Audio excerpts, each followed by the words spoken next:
Hello there, and welcome to the Construction Revolution podcast. My name is Stephen Rossi, and here on the show, we explore the latest trends, technologies, people, and organizations that are revolutionizing or disrupting the construction industry and are changing what the industry will look like tomorrow. Today on the show, I'm speaking with Albert Bou Fadel, the founder and CEO of SmartBarrel. After working for over 10 years in construction and on glazing projects around the world, Albert realized how inefficiently workforce tracking was being handled by the construction industry.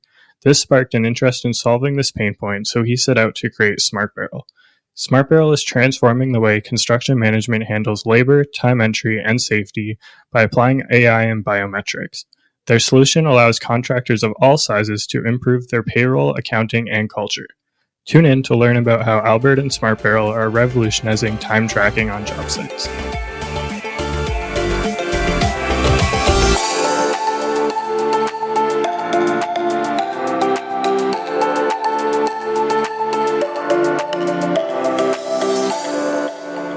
Hi, Albert. Thanks for joining us today. How are you doing today? Good. How are you? Doing good. The weather's getting warmer here, so not as warm as where you are, but it's getting better here. Yeah, I know. Soon enough, you guys are gonna beat us with the weather. It's gonna be way more valuable to be up in Canada than in Miami. I don't know about that. Okay, so to get us started, I'm just wondering, with your past experience in the industry, can you explain to me sort of what are the current labor management challenges that you're seeing in the industry? Sure. I think to put maybe things a little bit into context, maybe my background kind of helps in terms of understanding where I come from and how in the last 10 plus years I've seen a lot of challenges evolve while at the same time have a lot of challenges just persist. So I come from the construction industry personally. I worked in the glazing industry for 10 plus years, and I was fortunate enough to wear multiple different hats in the industry. I co-founded a glass business. I also worked in the field as a project manager. I also worked in the office. I also work in a plant and manufacturer. So I've seen a lot of the construction industry and different geographical location from many different lenses. And this has helped me evaluate the problem or assess the problem from many different angles. Maybe let's focus more on the persisting labor management problems that probably the industry has been like struggling with for the last 25 to maybe like 35, 40 years. There's two main problems that is across trades, across industry, across geographies as well. One is there's the labor workforce is getting more and more scarce, and the number of workers coming into the industry is way less than the workers leaving the industry. So the worker by himself is becoming more and more scarce and harder to find, which actually pivots into the second point, which is managing the workers is becoming more and more challenging. When you need more workers, you can set less and less control, but at the same time, it's your most expensive asset. It's your most complicated asset. So you're always left in a dilemma, which is how much control can I impose without pushing the worker away? But at the same time, this is my biggest make it or break it asset. And then where do you draw the line in between? And I've seen this problem is probably 1/1 across the industry, but I've seen 1,000 different methods of people trying to approach this problem. And I'm not sure if anyone has cracked it yet. Yeah, absolutely. I know the labor shortage is obviously something that is a big issue. And yeah, as you mentioned, all trades, especially the construction industry. And it's interesting to see companies like yours and other companies that are trying to help that. So can you explain, like, with the problem that you saw, what made you how did you come up with the idea for SmartBarrel, and how does SmartBarrel address some of those challenges? Sure. And it's actually very interesting because many people, especially if they're non-construction related, when I try to explain what we do, and even if you want to dumb it down at construction time tracking or construction labor management, the first intuitive reaction is that really like 2023 and you're still like in the timekeeping business, like this is absurd. What everyone uh, fails to realize is that um, the statu quo, which is the paper timesheet, is still very, very much dominant in the industry, even 2023, and it will be in 2030, to be honest. Uh, and the reason is the reason behind this kind of very powerful paper clipboard thriving on job site is because the nature of the construction industry is very unique. You have the job site, which is the workplace, very much separated from the office, which is not very common. So you have your admin, your payroll, your HR miles, sometimes states away from where your work field is. So this separation is very significant. Step number two is we work construction workers are usually showing up in a non-civilized environment, right? It's literally a land. There's no power, there's no electricity, there's no uh, water, roads, lights, anything. So, like, just introducing technology in this environment is just challenging by itself, just to start with. Um, and I was someone who was young enough to where I was experiencing the Uber of the world and ordering stuff from my phone and then seeing the car driving all the way up to me and then yet showing up to my day job where I'm managing a couple $100,000 worth of weekly payroll and literally tracking it on a paper clipboard with pencil, which I knew was absolute garbage, right? So like living in those two universes the same day was like insane. And then it I didn't personally go from paper clipboard to SmartBarrel. It wasn't that obvious of transition. The middle and the most important part of it all is that I decided to venture into finding a solution. So I reached out to management, and I was fortunate enough that I reported to ownership direct, and they believed in me enough to say, yes, go procure tech. And I procured everything that probably would be the most intuitive way of thinking of solution. Mobile apps. Download the mobile app and have geofence and you can track everyone. It's so obvious. And there's a dime a dozen. Apps exist left and right. The biggest problem with apps is compliance. You can't get 70 workers to download an app, especially if you're not providing the phone, especially if you're not paying for the data, especially if you don't know if the app has any privacy breaches. Is it going to track them at night? Yada, yada. So you very quickly realize that even though the technology is available and it's dime a dozen, the construction is the problem, right? The industry by itself is the problem. And I tested mobile apps, I tested fingerprints, I tested hand scanners, I tested iris scanners. That was actually a very interesting experiment to scan everyone's iris. And I mean, theirs are built for like airports and like very controlled, clean, neat environment. I had like people waiting for like 45 minutes to get that iris scan. I mean, it's absolutely garbage when it comes to construction sites. I tracked wearables, whether you put it on your belt, you put it on your hard hat. Also amazing, but workers figure out within 50 minutes they start swapping each other's hard hat. I had a device where you had a fob and then you tapped your fob, and then every time, like it's a mini keychain, and every time you tapped your keychain on the device, it would check you in and check you out. I would have one guy with 25 keychain. Actually, there's a whole funny story, and this was probably my tipping point. Is I drove from Miami to Tampa, which is about a 5 hours drive, to go check on a job site because supposedly I had 30 guys, and the general contractor had mentioned that we had guys. And I get there for a meeting, and then I go to the site and I see nobody. And then all I see is like one guy with like 25 keychains. And then this is where I realized, okay, that this is like buddy punch. Like this is exactly like it's a legit problem. And then there's a whole legality behind it. So even though you might have witnessed this fraudulent act, in quotation mark, there's really not much you can do about it. You have to pay them because the data and at court, your word doesn't mean anything. So this is kind of where the problem started, is that no matter what technology we adopted, um, within a certain amount of time, we always fail back to paper. And that was probably a very something that like personally probably rubbed me the wrong way. And I'm like, it doesn't make sense. And where frustration was felt, opportunity was realized. And this is where we decided, okay, maybe there's something to go after.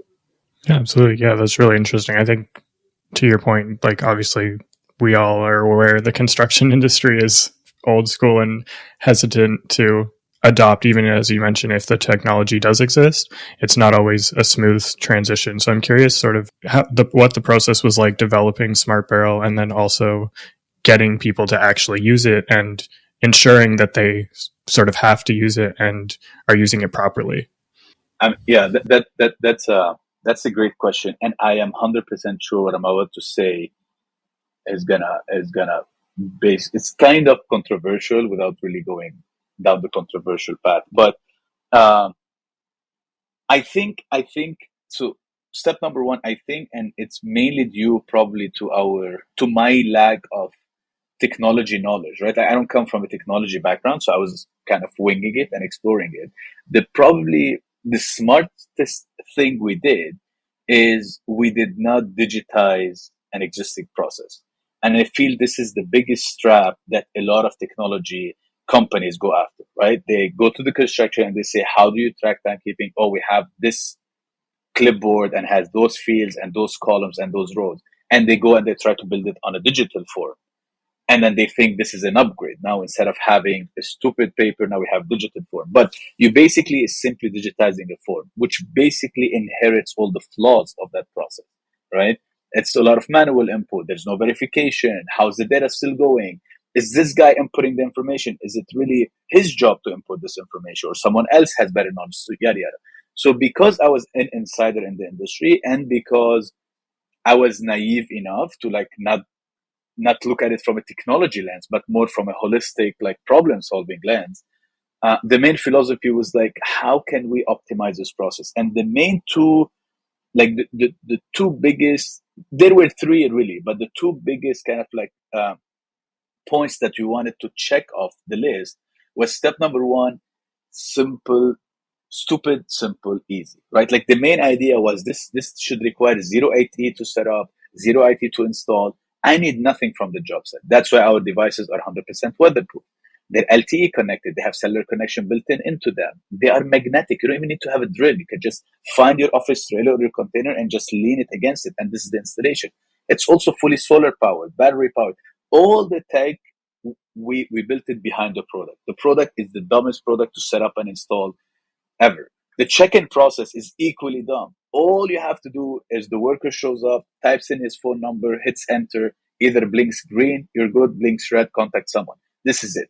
There's no training, there's no onboarding, there's no watch this YouTube video, there's nothing. It's one of the simplest UI. So we spent a lot of time thinking of every tiny detail, how it's going to work indoors, outdoors, underground, above ground, in a field in the middle of nowhere, or at the turnstile, and everything in between. So we went through this. The second one was, how can we make sure that the data we're capturing is crystal gold? I mean, we call it court ready data. I want my data to be non-negotiable, right? So zero manual input, zero entries. If anyone touches or manipulates or tampers with any of the information, it's forever logged. We have a picture that proves when it started, why it changed it, who changed it, yada yada. And those two, which seem very obvious, but they work in contradictory of the other. The more you're simple, usually you're losing the value of the data, and then the more you focus on the data, you add complexity. And this is where we were able to figure out our kind of like soft spot. Is that how can we build something that we maintain the integrity of the data at the highest level, but keep it exceptionally dumb, where it's like the deployment is not a problem.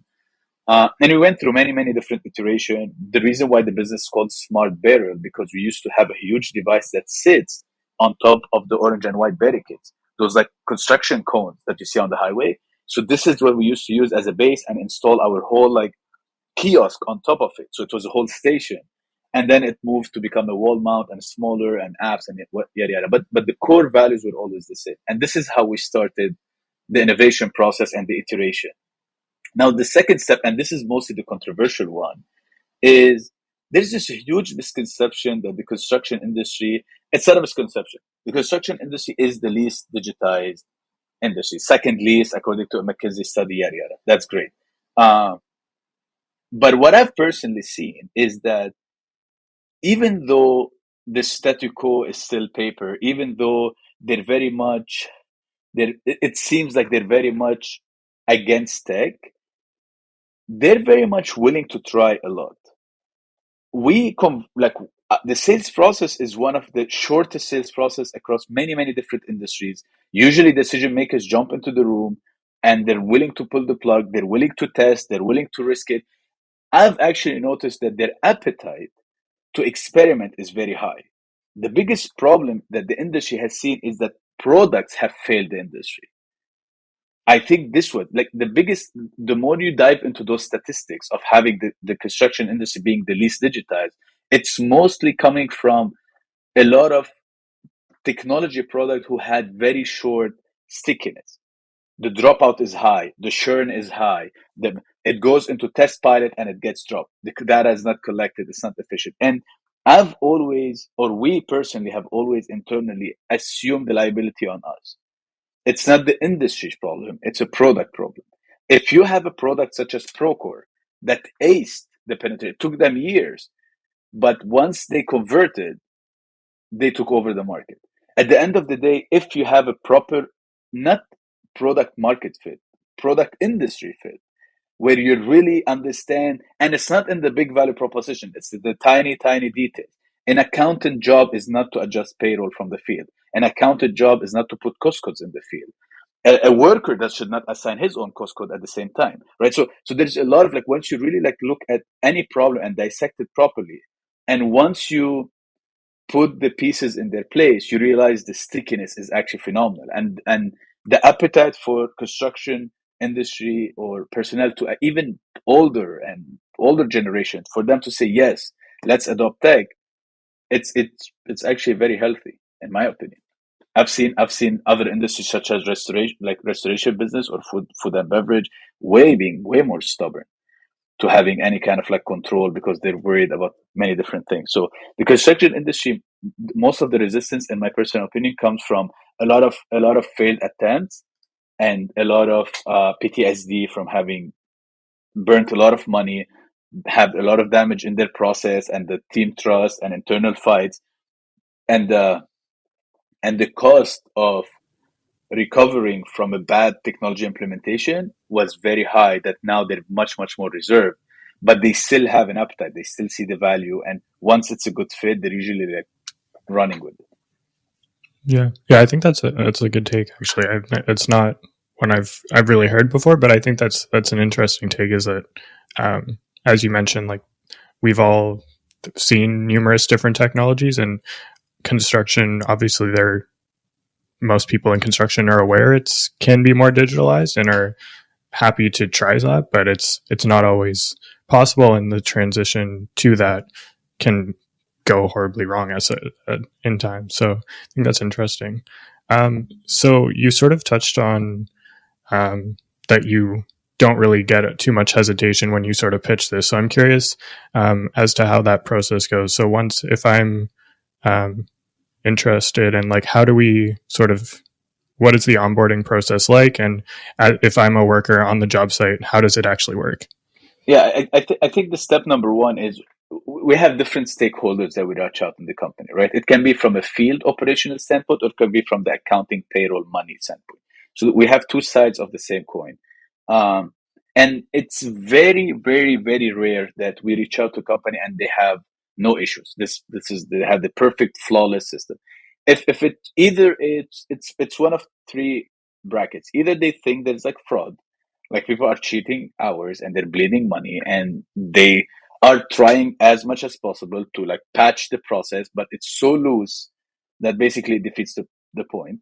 Or the second one is their job costing. Like maybe they don't have an issue. It's like smaller operation and I know the guys and I have one big job. So I know who showed up, I know who didn't. And it's not trust issue, but just how can I translate this information into accurate job costs? Do I know how much I spent on floor four, how much I spent on phase two, blah, blah. And because it's so manual, it becomes very clunky. And then it's like hot potato. Everyone's throwing it. It's like, no, you do the cost coding. No, you do the cost coding. No, I don't know. So it's like everyone's throwing this liability away, which ends up with like very poor project visibility. Or the last one is, which is the more kumbaya utopian, but it's very tangible once really you're able to get into level number three, which is the culture building. Like, what are you doing in terms of? I mean, specialty trade contractor, their workforce is their biggest asset, right? Like material you buy, you sell, warehouse you shrink, you grow. Workers are your assets. Every day, the more men you have, you should getting more revenue, right? So retaining them is I mean, the industry is getting slowly more aware of it, and actually they are aware of it, but they're getting more, giving it more attention, and it's only because the first two problems are so much bigger that this one doesn't get enough attention. But when once you solve body punch and fraud, and once you solve the flow and the process, and you automate, the third biggest problem on every executive's mind, company owner's mind, is like, man, I don't want to lose my people. I want them to grow with the company. Because what you realize is there's a direct correlation between a worker sticking with your company and incidents being low, a worker sticking with your company, and it's more than a worker; it's a whole team. If you have a crew that's been working together, they have good dynamic. They're way more efficient. They crush it. They get job done. And it's exponential, the return you get from them compared to a newer crew. I mean, it's not even comparable. So losing talent is very, very costly to a construction company. So then what can we put in place to make it a better work environment, to make it a more fair environment, to make it where if there's a crooked, or what we call the rotten apple phenomenon, like one bad contributor, how can you identify him quickly and get him out before he spoils the entire batch? And this is where we start diving into like additional tools. So usually we identify what is the top problem in the company with one of the three, and then our value proposition is very simple: is easiest solution to implement. We have hardware biometric timekeeping solution. We ship them to your site. It takes 2 to 3 minutes to install them. You can have one per site, or you can have five per job site. You can have them one on each project and then deploy them within seconds. Once they're deployed, everything is managed on a singular portal. You can be anywhere. You import your project. We integrate with your ERPs, with your Procores, with your payroll software, yada yada. So you have all this data, and it's a very, very construction friendly UI. Doesn't look like an accounting software. Doesn't look like a Frankenstein solution. It's 100% maps and weather and like construction friendly data. And then once you have this information, then what you do is you add the worker, which is exceptionally simple. Everyone checks in the field, very simple, and then we communicate with the workers throughout the day via nothing but SMS. Like no app, no email, no anything. Just send them SMS. Hey, do you have any incident to report today? And also, like, it's, as I mentioned earlier, it's all about the details. If the workers only speak Spanish, then we communicate with them in Spanish. So I had very good compliance. We had a good answer rate. Hi, Steven, do you have any incident to report today? Hi, Steven, do we owe you per diem today? Hi, Steven, you've checked out at 3:34 p.m. We rounded your clock to 4 p.m. Like, there's so much communication that is happening that builds a whole other level of of compliance between you and the worker. So, I was wondering if there's like a standout project or like case study that you have that you could share where you've sort of seen like the biggest impact of the product. Yeah, I mean, it's very interesting because we recently, a couple of months ago, we had a new person join our company, to basically manage a chunk of the marketing department, but mainly the customer experience, build KPIs, build metrics, and then focus on like success stories, which we're publishing a lot on the website, and there's many more coming up. And one of the kind of like low hanging fruits, or like the quick um, realizations that he had, was the company size. We have companies as small as 80, 100 employees in total, 50 employees in total, like in our world, or like they're smaller contractors. And we have contractors that have 2,000 plus workers, right? And everything in between. And even though the operation might be different, fundamentally, it's all the same challenges. It's all, how can I capture the data so easily from the field, frictionless, easy, transparent, honest? How can I time manage it? Like, assign the cost code, assign the task, split the shifts, do all the fun stuff. Then finally, how can I calculate overtime, job cost, profitability, and then ship this out to payroll, to ERP, to whatever? The flow is the same, whether you're a Mickey Mouse tiny contractor who's running like their entire business from their kitchen, or whether you're like a glass tower and like you have the whole marketing department and TikTok division, right? This is now the new sign of success. If you have a TikTok division, so it doesn't matter which one of the two you are, the flow is exactly the same. And where we've seen like the biggest ROI calculation is payroll savings, 100%, like direct correlation. Second one, and it goes to the exact same pillar, 100% payroll savings, whether it's intentional fraud, non-intentional fraud, whether it's laziness, whether it's just pure bad management. You know what I mean? Like the super leaves early, then everyone's like, screw it, I'm just gonna add a few hours to my time because nobody's here to watch, yada yada. Whether it's this or whether it's mistakes, typos, right? So the clipboard showed 6, but it's actually an 8. But the guy didn't like fully close the 8, so someone you didn't pay them 2 hours. Now they're upset. Now they want to sue. Yada yada. All this kind of like noise gets fully eliminated. Second one is you have full transparency, right? You can run as many reports, cross the data however you want on a weekly basis, monthly basis, total basis. Yada. So there is a lot of ROI and savings on the second pillar, which is understand my numbers, right? It's no longer either a dollar value or paper. This is what usually the industry is. Either you have a paper and then this gives you like the granular information, or when it gets translated, it becomes one huge dollar value. Which we've spent $89,000 on payroll, but what do we spend it on? Why is it negative? How much of it is overtime? How much? So we give you this like centerpiece in the middle, right? You can cross-reference the data however you want. Really have visualization up, down, left. And you can be a small contractor and just run Excel reports and play with it, or you can be a Power BI bigger contractor and have like a data scientist in a room and then really parse this data up left and right. And the last one, which is what we're starting to see more and more, is the culture buildup, where workers on a newer site are like, hey, can we have SmartBarrel? Can we have this solution? Because it's like less headache for everyone. It's like less pain for the health. We give them also decal stickers like that they put on their hard hat that they say like, I don't F around. And then they love it. They love buying into this vision. They love that this is kind of what we stand for. We here, we show up, we show our face, we clock in, we clock out, we build tangible assets, we build towers. There's so much pride in the industry. And then this is kind of what we're trying to piggyback on. Like this is kind of the messaging. Like you're proud of what you do. You're proud. Like there's any construction person that you ever speak to, they're driving around and they would pinpoint, I worked on this, I built this, I did this, da da da. If it pops on the news, they'll tell you, oh, I was part of this. Maybe they're one out of like 2,000 workers, but they would still tell you, I built this. Like there's so much pride in what they do. And this is kind of what we're trying to also like highlight in this flow. Or when we have a customer build up, we ask them, are you seeing savings in payroll? Yes. Are you seeing like an optimized flow, better data, better understanding of your job costing on your payroll sending? Yes. What about culture? It's like, actually, yeah, they like it. It's like fun. Like they want this sticker. Like in zero universe, we would have imagined construction workers like asking for like a decal sticker, and it's like a whole topic of conversation here.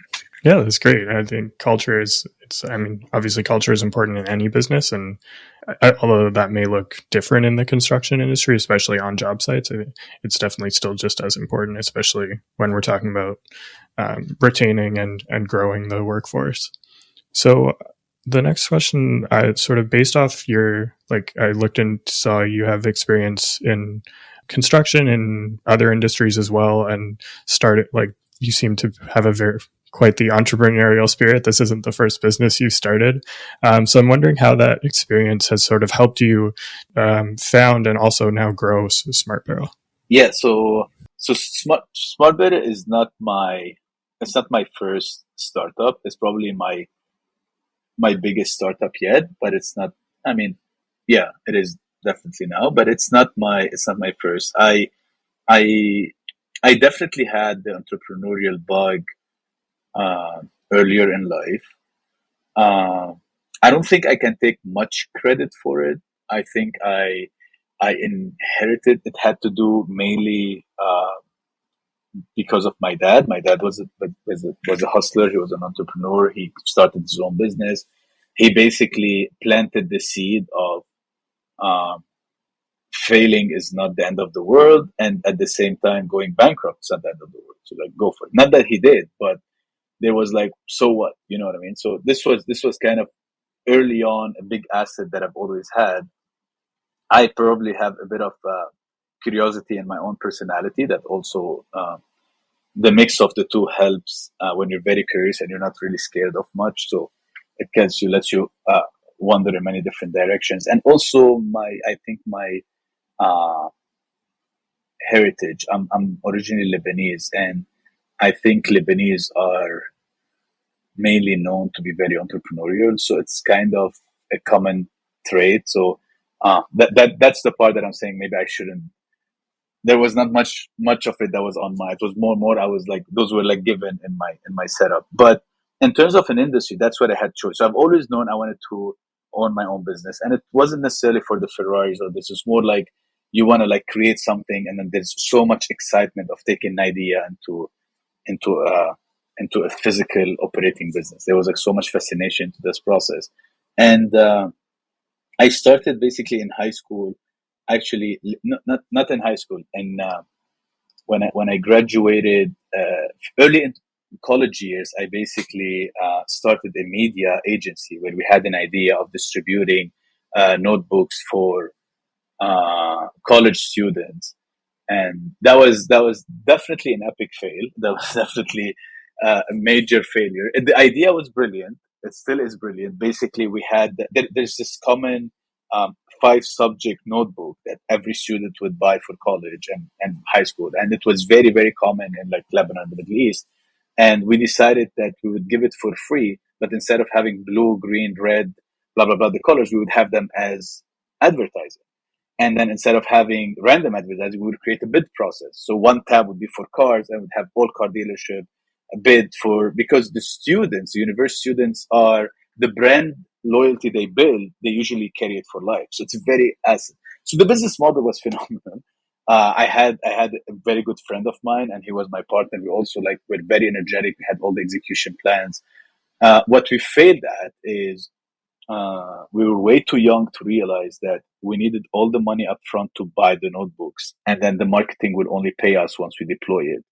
And then we had like $100,000, like we couldn't figure out. We were like, okay, like this would work, but we're missing the entire business asset. So we didn't know that part, which was interesting. And then it fell apart. And then I went into F&B. I started the restaurant, and then I started the juice business where this is pre Whole Foods, pre all this like fun stuff. We created the self, almost self-managed, like very minimal employee booth in supermarkets where you can walk around and have like fresh juice. That was also a great business, but this is where I learned different lesson. It was more like how to choose your partners and how to split the business. And even though at the beginning it's a kumbaya, like high five, we're gonna get it. You have to think ahead. So there was a lot of lessons to be learned, and operations and scaling the business and the challenges. Then I got into glass and glazing before I graduated from college. And that's when I basically co-founded the glass factory. And that was a whole other level. And this is where basically my passion for, or basically my obsession for a while with glass and glazing was. And that's where I wore every hat possible in the glazing industry. I worked in project in the Middle East. I worked in Canada. I worked in the Bahamas, Caribbean on a $3.5 billion resort. And then end up moving to Miami and New York, working on this glazing project for the longest time. Yeah, that's a really interesting path. So moving on to sort of the future of the industry and also SmartBarrel, I'm wondering, with all of the recent innovation and developments in AI, I'm wondering how you see that being applicable to addressing the labor management issues we've discussed, but also if you see an application for that with the SmartBarrel solution. Sure. I think the most important is it's very important to identify the problem, as I mentioned earlier, and then figure out solution to the problem. So even though I 100% believe that AI is here to stay, AI is here to disrupt, AI is phenomenal what we've built. We've been using AI for a while. The fact that we do facial verification is basically computer vision, which is 100% based on neural networks and machine learning.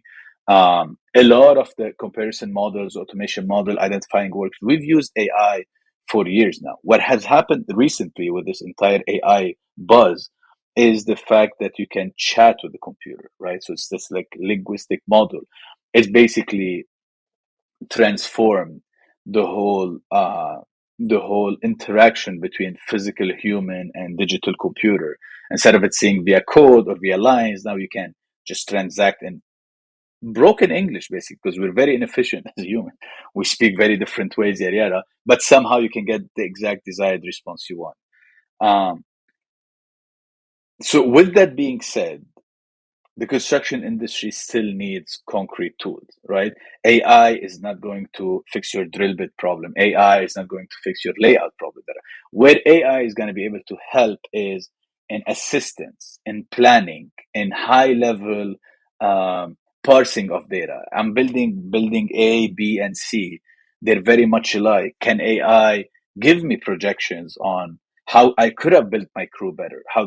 But unless we have great amount of data collected from the field, AI is sitting and guessing, right? At the end of the day, it's a statistical model and it's a numbers game. Where it disrupts is in big legal documents or big medical records or financial documents, right? Where you have thousands and thousands of transactions and they're numerical and they're very organized. Yeah, it can give you a projection of stock. I mean, plus minus. It can read the news and tell you historically. But construction is, because of what we discussed earlier, it's so not digitized that AI has almost nothing to work with. And the data sets that it might be working with is so minimal in quantity and minimal in quality that it's like, what do you want me to do? You know what I mean?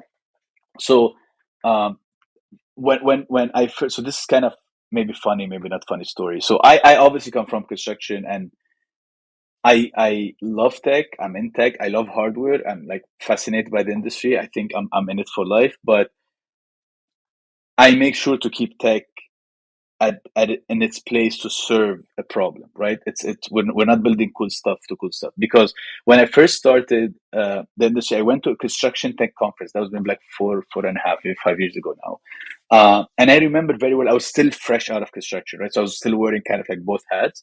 And I go to this event and there's this like big speaker who goes on this like main keynote stage, and he's basically presenting how innovative they are, and they're building hard hats with AR lenses, augmented reality. So basically you can look around and see the BIM model and see the pipes and see everything before it's even constructed. While the technology was mind-blowing, I mean, the application was absolutely non-existent. I mean, this is like 999 job site out of 1,000 would like kick you off the site if you show up with those goggles. I mean, we don't have the BIM data. We don't have accurate BIM data. There's no use for it. Nobody's walking with the hard hat. Maybe the big top 10 GCs who have a huge innovation arm and they can experiment with it. But I mean, on the day to day, like the bridges that are being built, the airport that are being built, the hospitals, the houses, no one's using this technology because we're still missing the fundamental tools to make such a product useful. Is the product phenomenal? Absolutely. Can it help the industry? Absolutely. But this is not where the problem's at. You know what I mean? Like we're so far out trying to build this like AR, VR. Who is funding BIM modeling? Why is BIM modeling not part of the code? Why cities do not require BIM model? And if the city does not, or federal or government does not impose that everything needs to be BIM model and updated and as built, what's the point of AR? You're just gonna walk around and like look at you know like at Angry Birds. Just gonna be looking at like the sky and just using it as a toy. So I think this is the same thing applies for AI, right? If we don't have fundamentals to standardize some data collections, digitize some processes, build up unified data models that cross industry they can share. They can be like, oh, my data set looks like this, your data set looks like this. AI is just gonna be like an assistive tool at best. Which actually very funny when we started playing with ChatGPT early on and it started writing a lot of code and doing a lot of fun stuff.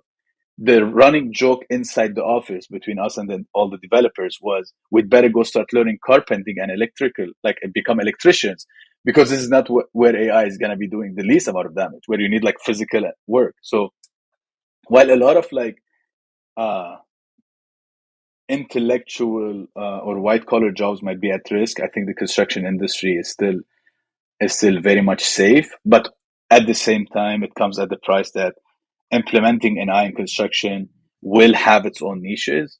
But overall, unless they really upgrade massively the data quality that they collect and they preserve, it's going to be very hard to make much of it. Yeah. Yeah, absolutely. I think that you hit it right on that. I know that's a problem we encounter every day here as well. It's great if you have the capability to build an AI model, but if the AI or machine learning has nothing to teach itself off or not good data, then it's useless, right? So yeah, I think that's a great point. So I think just wrapping up, if people are interested in learning more about SmartBarrel or getting started, where should they go, and how would they get started? Sure. If any construction company of any size, 100 plus workers up to a couple thousand, they have any kind of they want to enhance their labor management, timekeeping, attendance, PTO, blah blah, from any kind of issue, and they want to like enhance it, they can easily go to our website, smartbarrel.io, and I know it's IO, it's not .com, it's not .net. Basically, request a demo, contact us, pitch us. 99%, we have nothing automated. We jump with someone. Our support is in person. Our sales are in person. We know the construction industry. I've been doing it for 10 years. It's not going to be an annoying chatbot that's going to ping you or bombard you. You can schedule a call and then you can jump. The reason why we jump into a call is to identify if it's a fit and how it makes sense for the business. And then it will make the quality of the conversation much more customized or tailored to the person asking. Yeah, absolutely. That's great. Well, thank you so much for your time. And it was really interesting to learn more about you as well as SmartBarrel. No, thank you. Thank you guys so much for having me. And thank you for making this so effortless and a lot of fun.